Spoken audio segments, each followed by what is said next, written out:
What is up, guys? Welcome back. Today we're going to be taking a look at the patch notes announced on. Whoa, this thing keeps sliding down. Announced on January 26, 2016. Sorry, I'm a little bit sick again because because the weather is crazy here, and my voice is like a frog again. But I will try to speak as loud as possible and just take a look at this patch because I think it's pretty interesting to look at the new patches and changes before they're out. And I like talking about this, so I might as well. I'm just gonna be taking a look at all the changes and I guess sharing my opinion on how some of these buffs might change or influence the usability of certain monsters, or possibly influence the meta if a change is coming to like a key monster. Um, so yeah, first change is to the Magic Knights. Blaze Surge damage increased by 33%. Usually Comtos always buffs monsters. They rarely nerf unless like the monster is really OP. They very rarely nerf monsters. Because everyone gets pissed off when they nerf like a monster that they use, but everyone's happy when they buff a monster, even if it's a monster you don't use a lot. Like if it gets a buff, you're happy. So they like to buff monsters. Everyone's happy. Good example of this is the Magic Knight's first skill. Like I use Lynette for Necros, and that's pretty much all I use her for. And that's the only thing that the Magic Knight buffs. The only way the Magic Knight buff is gonna influence me is with my Necros team. And all it did is increase the damage of the Lynette by 33%. But I'm really happy because more damage equals faster Necros runs. The second skill is to the other three Magic Knights. 11%. Doesn't really matter. I don't think this matters quite a lot. This is like the single target skill. Third one is to the Water Knight. I think this is a really good change. It decreases her cooldown by 1 turn and HP absorption by 20%, 30 to 50. This is really nice because I know a lot of newer players use the Lynette, or not the Lynette. I forgot what the Water Magic Knight's name is called. They use her for farming, because Comtos gives every single person a Water Magic Knight. When they I think when they get to the third map or something like that. So everyone gets her. I still believe she's a very good first 6-star. If you didn't pull anything really nice, she can help you farm quite a lot, and you can just keep using her to farm like all the way till late game. If you don't want to raise anything else, you can just keep using her, and then once she gets better runes, you throw her into Fame and Hell, and she just farms that place pretty easily because she has self-sustain. You don't even need to increase her. Well, you don't even need to give her any skill ups because like it's only a 4-turn cooldown. It's not that long. If you skill her up, it's like three turns. If you happen to have a lot of Magic Knights, you can feed her. She's definitely not worth Devilmoning. Like rarely ever Devilmon 4-stars. The only Devilmons I 4-starred, or the only 4-stars I Devilmon are Bretta and Eridas because I really needed to use them for TOA. But I only fed a few. Like I didn't feed a lot. So most of the time I save Devilmons for 5-stars. She's still a really good monster even if you don't Devilmon her because it's still it's only 4-turn cooldown, and now that the HP absorption has increased, it's a lot easier for her to or a lot safer for her to solo maps because she has a lot more self-sustain. The changes of these three skills to the Desert Queen are their third skills. Pretty much decrease the cooldown by 1 turn. They're not really exceptional except for the light one, so I guess. But even like you can pretty much like if you're using this in like an arena situation, you probably can only use it like once or twice a fight, so it doesn't matter that much. It might be nice for the water one to use for like raids. I know some people use the water Desert Queen because she has a lot of debuffs for raids. But her third skill, like I actually don't like. Even if I'm using her for raids, I actually don't want her to use it that much. So I might see this as a nerf. I don't know. uh, the Anubises, they got a lot of their skill damage increased. First skill 11%. The second skill of the branding skill 11%, and the Fire Dark second skill is 20%. Also got cooldown increased by 1 turn, and the Fire's third skill got its shield increased by 33%, shield duration by 1 turn. I actually don't know how like thick the shield is, so I don't know if this is a big buff or not, because 33% could be a lot, but I don't see a lot of people using the Fire Anubis, so it probably isn't that high. And then the dark one got damage increase, so basically just a lot of damage increase. I know a lot of people are complaining about how the Anubises have really low damage scaling on all their attack abilities, making the water one not even usable. Although he's like a anti-revive person, his damage isn't really that high. So I don't know if 11% is gonna be enough. Maybe, in my opinion, I think they should increase it by like 30% or something like that. Probably still won't change it that much, but it will make the monsters somewhat usable. I don't think, just in my opinion, I don't think this is a big enough buff to the Anubises. I think they need more buffing. That's just what I think. The fire one, this is the second skill where he increases the defense and puts like an anti-crit buff on everyone. Its cooldown got increased by 1 turn. I don't think this matters that much. No one uses him anyways. I thought he could be usable in raids, but it turns out that the buffs aren't that useful in raids because the boss removes them. So yeah, he's gonna sit in storage for a little while. I actually have one. The mummies, their first skill got increased by 21%. The smaller skill of the water, fire, and dark one got increased by 50%. The revive turn cooldown lowered by 1 turn. I think this is really nice, especially the first skill, because I know some people use the fire mummy for arena sometimes just to counter speed teams. I saw it on Froze Nice teams. I know, I think I heard that Cold Steel uses it as well, just on defense on reset, just to counter wombo combo teams, or he did use it a long time ago. I heard. It does make some sense, because if you're, for example, if someone's trying to bring a double Lucian and then you have a fire mummy there, the Lucian might kill himself because he reflects 30% of the damage back, so you just stack a bunch of HP on him, which is quite nice because their first skill scales with HP. So all you got to do is stack a lot of HP, and he actually could make a pretty strong bruiser now, because it got, his first skill already did pretty decent damage, and now it got increased by 21% more. So, it's just a good buff all around. I don't even use the fire mummy, but I think I do want to raise one in the future. The cowgirls, crossfire is their first skill. Its harmful effect rate got increased by 10%. This is really nice because I know for people that use the cowgirls for necros, because the slow debuff is really, really important in necros.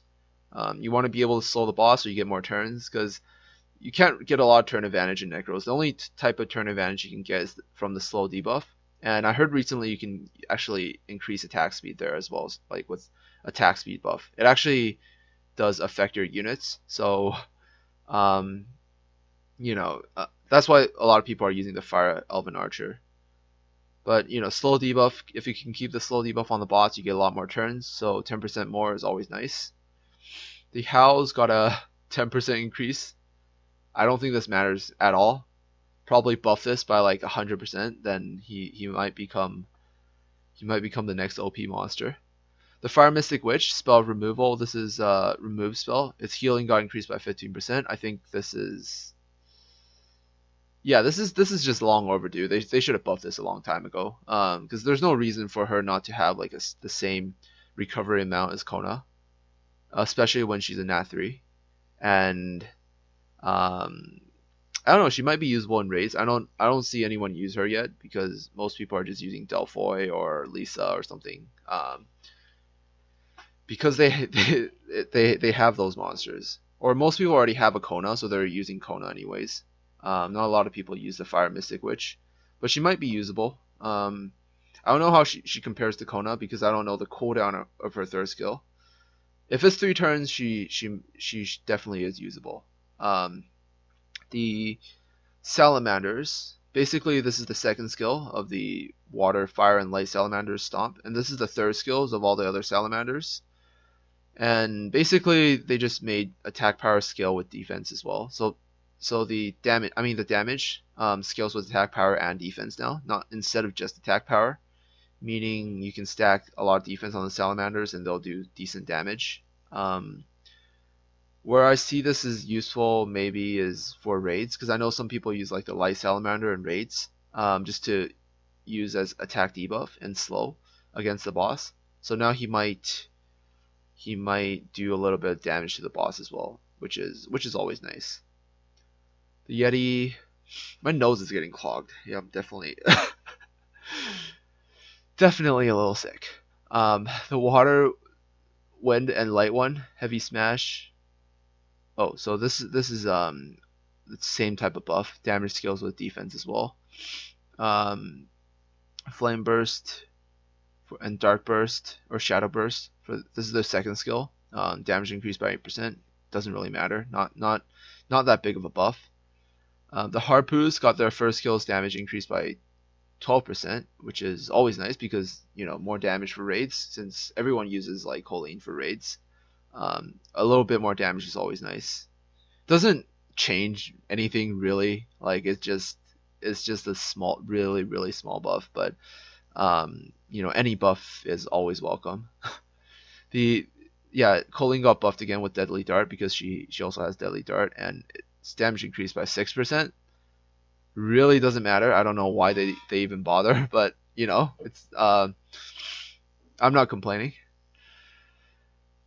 Whirlpool, I don't even know what the wind one does. Violent Friends, this is really nice because I know some people use the Dark Harpoo for Necros because she has a lot of multi-hit, and she also has defense break, so this is like a higher chance of defense break, which is good. Like which is just always good. Any buff is always good on like natural farmable monsters. Any buff is always good, in my opinion.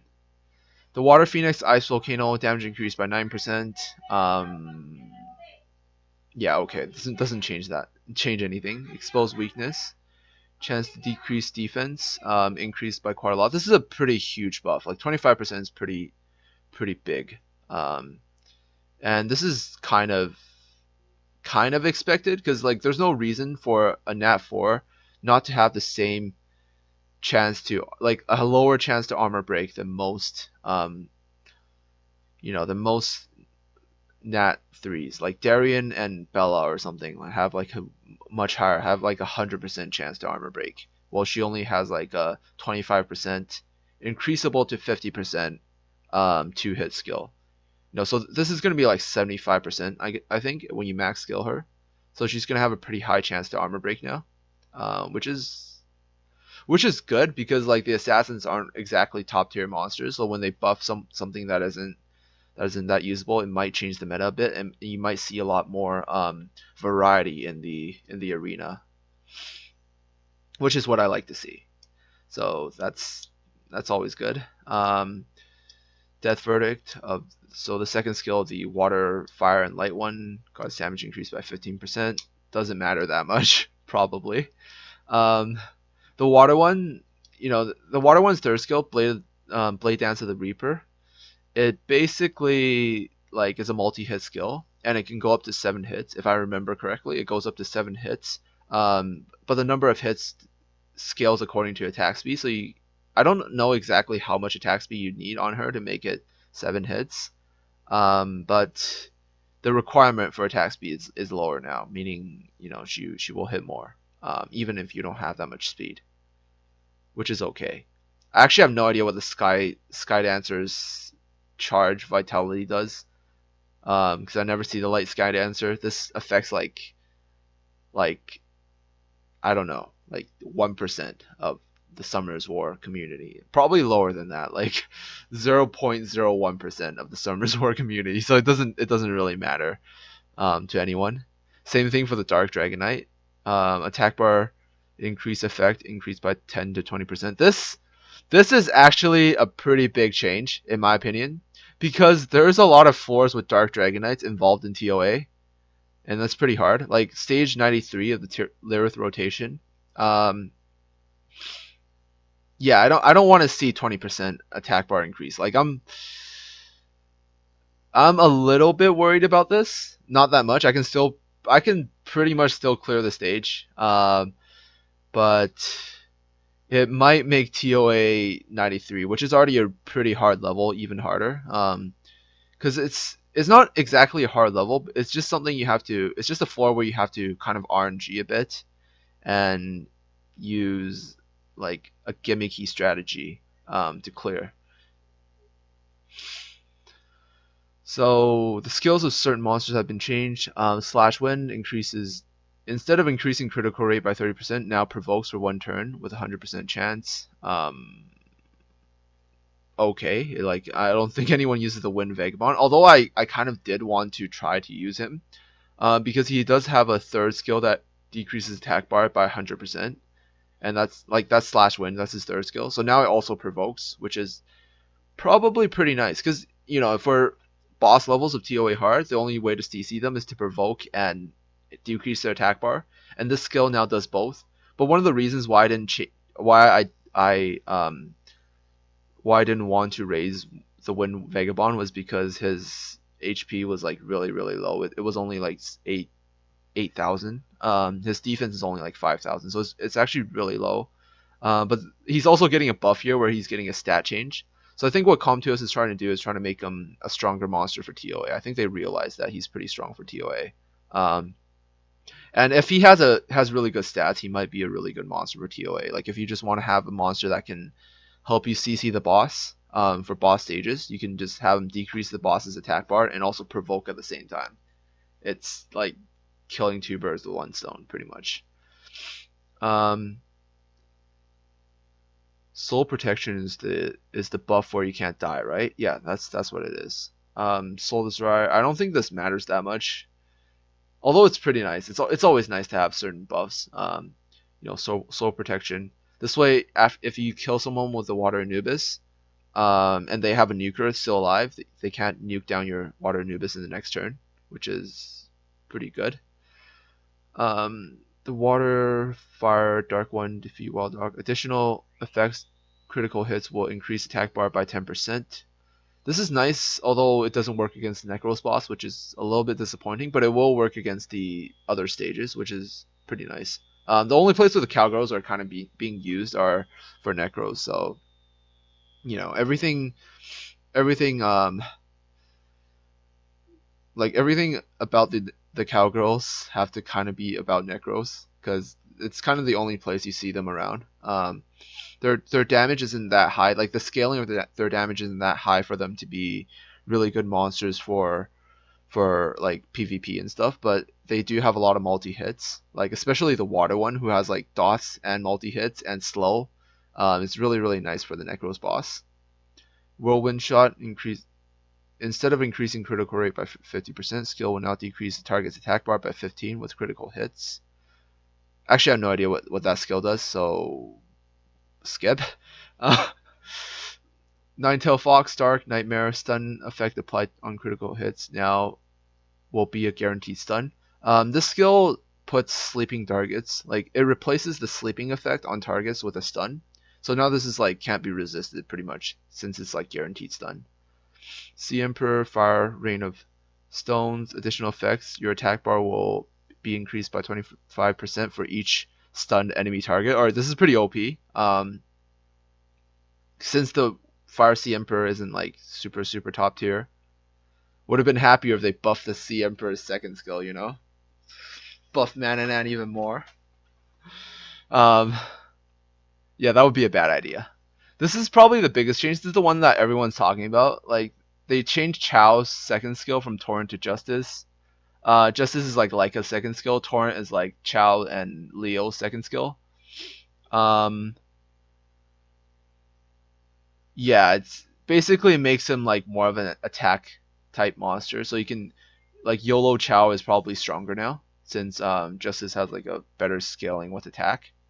But Torrent's still a pretty nice skill. I don't think this matters that much, because Chao's main weakness isn't that he doesn't do enough damage. Because even if you build him like YOLO Chow, he actually does quite a lot of damage.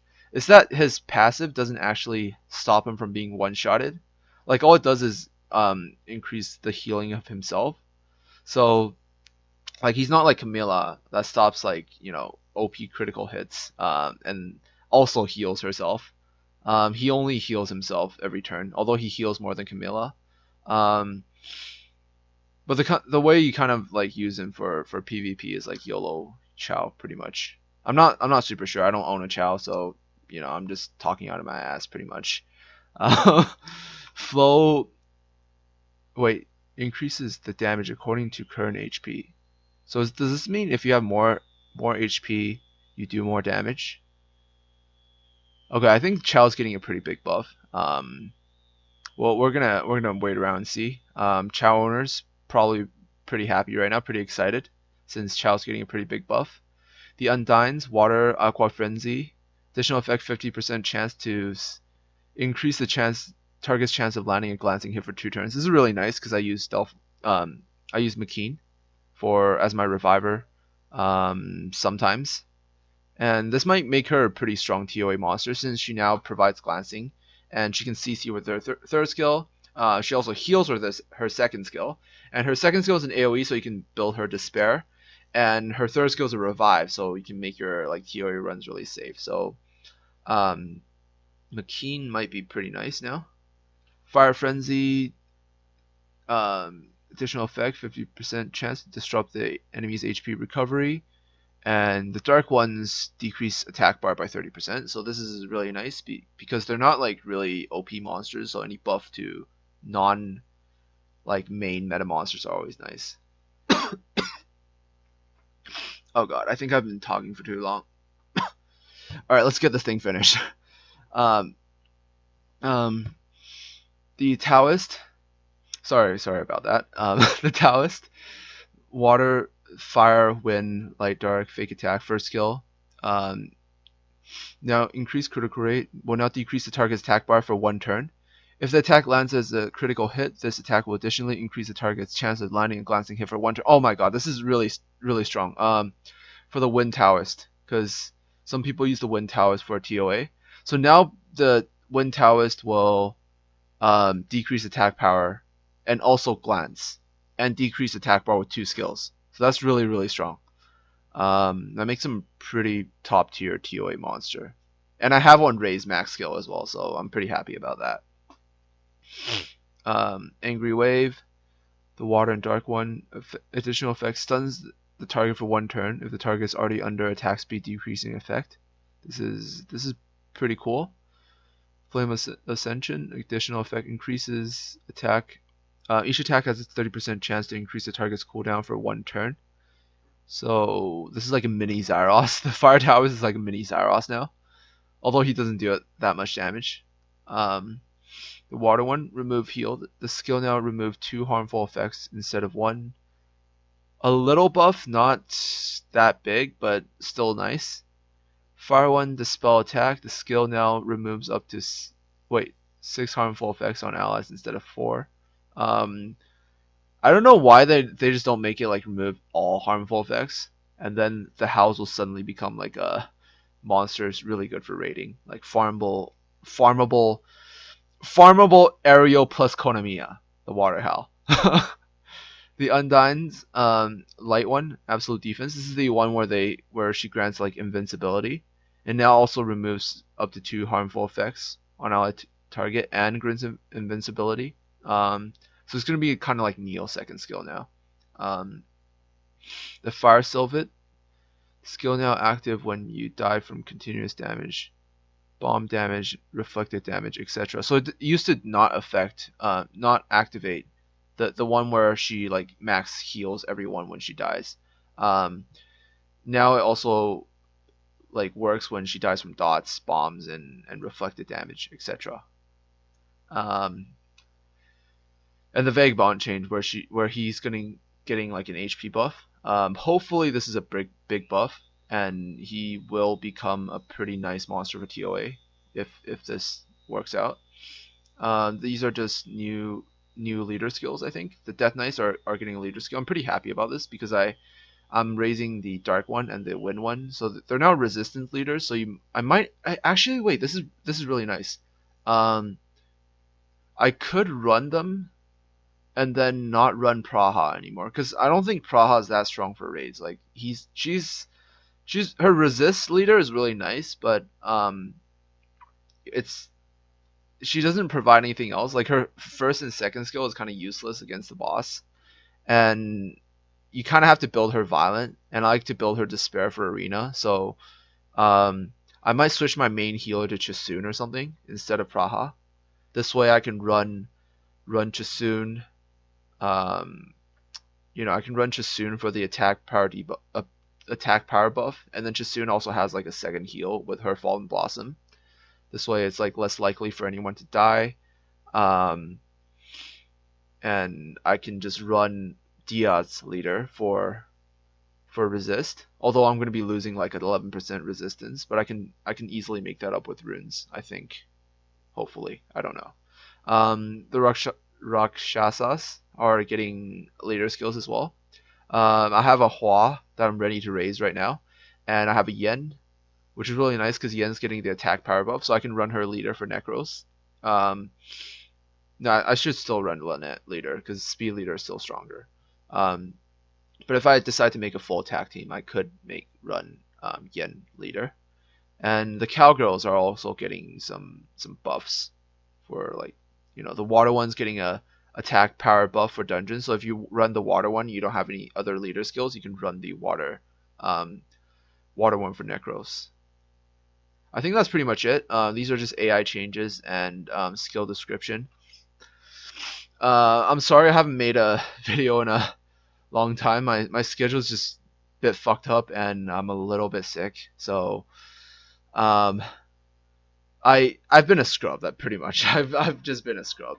But I'm I'm getting back to it. I'm getting back to it. So I'll see you guys in the next video. This video has been a little bit long. Hopefully it's